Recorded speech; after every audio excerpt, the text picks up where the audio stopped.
Assalamualaikum warahmatullahi wabarakatuh. Jumpa kembali bersama aku Star Channel. Dan video ini saya coba akan memberikan informasi tentang cara melawan money politik. Melawan money politik di setiap pemilihan, mau pilkades, pilkada, pilgub, dan pemilihan-pemilihan pejabat-pejabat yang lainnya. Nah, sebelumnya saya sudah memberikan beberapa informasi. Yang pertama, tips menang di pemilihan. Di pemilihan kepala desa dan ke atasnya, di pilgub dan selanjutnya. Terus kemudian modus money politik. Modus money politik sudah saya berikan informasinya. Anda yang belum menyaksikan boleh Anda simak di video-video saya sebelumnya. Nah, dalam setiap pemilihan pemilu, money politik atau politik uang tidak ubahnya seperti kentut, saudara. Kenapa?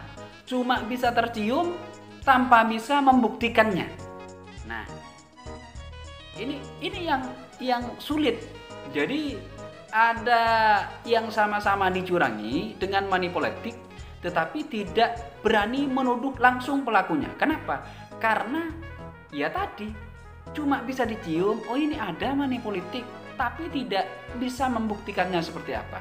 Nah, dalam pelaksanaannya money politik tidak hanya berbentuk pemberian uang. Ada berbagai varian money politik yang ada seluruh warga Indonesia. Misalnya dengan memberikan sembako, ada yang membagikan pakaian, tapi ada juga yang mengobrol janji. Janji yang dimaksud di sini pastinya bukan janji kampanye atau yang disuarakan secara terbuka, tetapi janji pemberian sesuatu yang disampaikan secara tertutup, termasuk mengiming-imingi calon pemilih dengan uang. Tenang, nanti kalau pilih saya akan ada uangnya. Nah, seperti itu loh.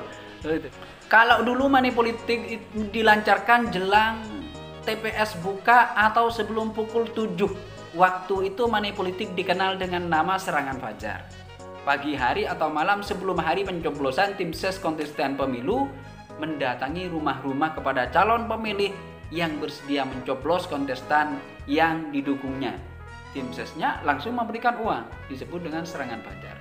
Tetapi seiring dengan banyaknya pemakai handphone berkamera, saat ini money politik dilancarkan setelah pemilihan menggunakan hak pilihnya. Modusnya adalah setelah mencoblos tanda gambar pada surat suara, pemilih memotret dengan HP-nya foto hasil coblosannya. Itulah yang kemudian ditunjukkan kepada tim ses untuk ditukarkan dengan sejumlah uang. Sebut saja modus ini disebut dengan money politik pasca bayar. Jadi Anda melakukan terlebih dahulu terus kemudian menerima bayaran. Jadi Anda masuk ke kotak suara, buka kotak suaranya, difoto, terus kemudian Anda coblos. Setelah dicoblos Anda foto. Setelah difoto, terus kemudian tunjukkan ke tim sesnya, maka Anda dibayar.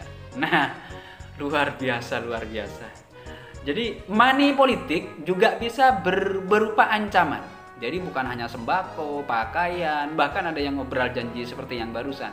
Contohnya, karyawan yang tidak bisa mencoblos salah satu calon yang diminta oleh si bos mendapatkan ancaman Anda akan dipecat. Jadi buat karyawan ini, kalau misalnya ini juga money politik loh ya, ini juga money politik.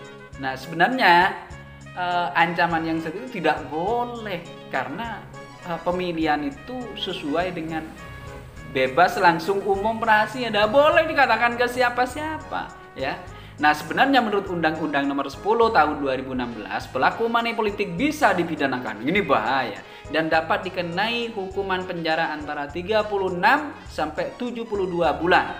Tetapi karena kesulitan dalam pembuktiannya, money politik tetap saja berlangsung dengan senyaman-nyamannya. Apakah yang ngomong ini pernah menyaksikan? Bingung saya ngomongnya. Nanti takut disomasi saya. Tapi yang jelas dengar dari pemilihan teman-teman di sekitar saya, ya dana itu bukan main. Oke lah, sekarang money politik sulit dibuktikan, tapi bukan berarti sulit untuk dilawan. Nah ini masuk ke materi saya. Kalau dulu semasa masih dikenal dengan serangan fajar, cara melawan money politik dilakukan lewat kampanye. ambil uangnya, jangan pilih calonnya. Dulu. Terserah sekarang.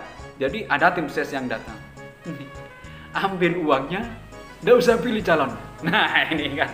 Tetapi dengan setelah serangan Fajar diganti dengan money politik pasca bayar, artinya kita dijanjikan uang ketika Anda sudah mencoblos. Buktinya harus difoto melalui handphone atau kamera.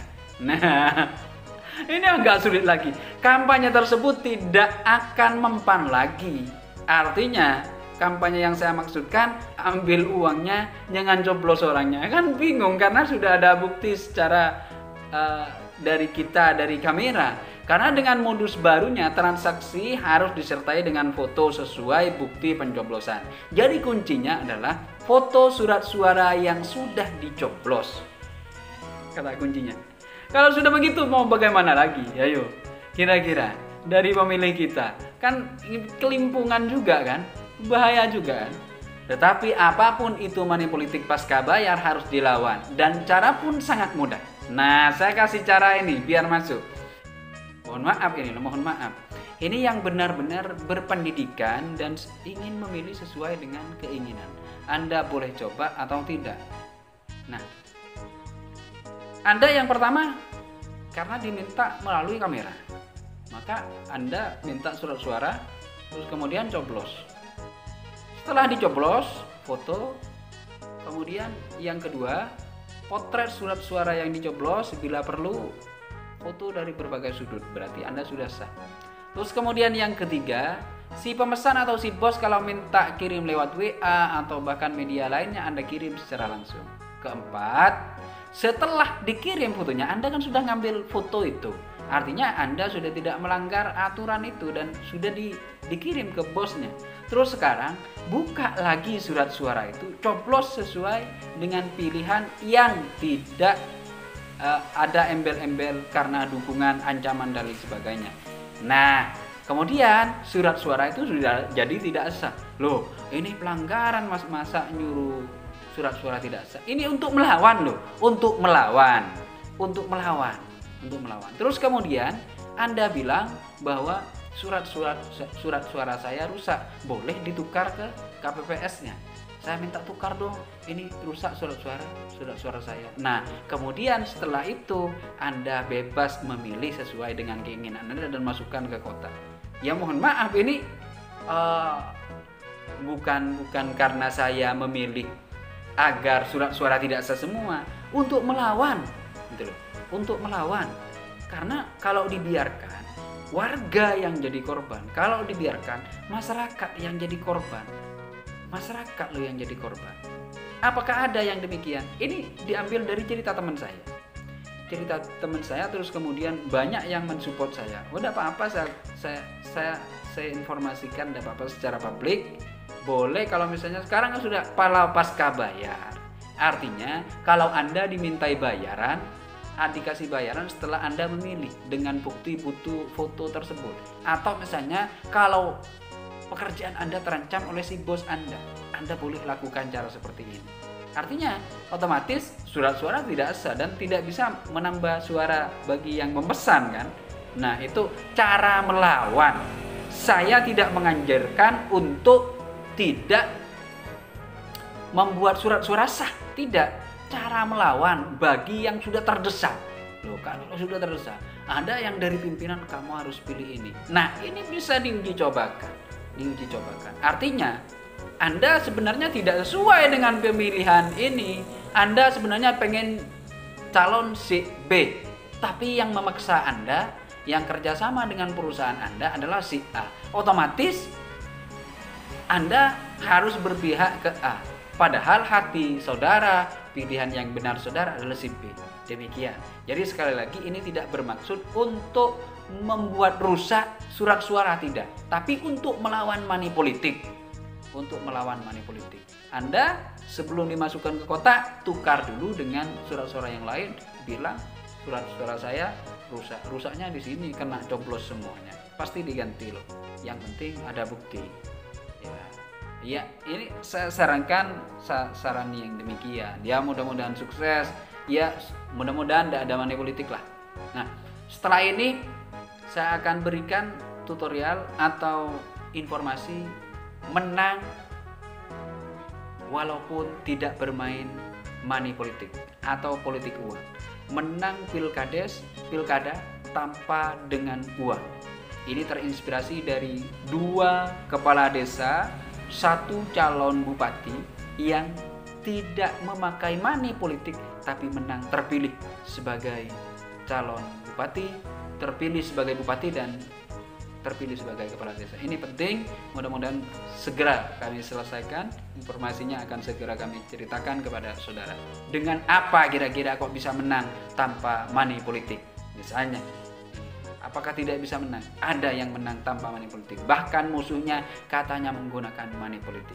Ini cerita inspirasi, dan anaknya sekarang sedang menjabat yang tidak pernah mengeluarkan dana politik untuk masyarakat ini.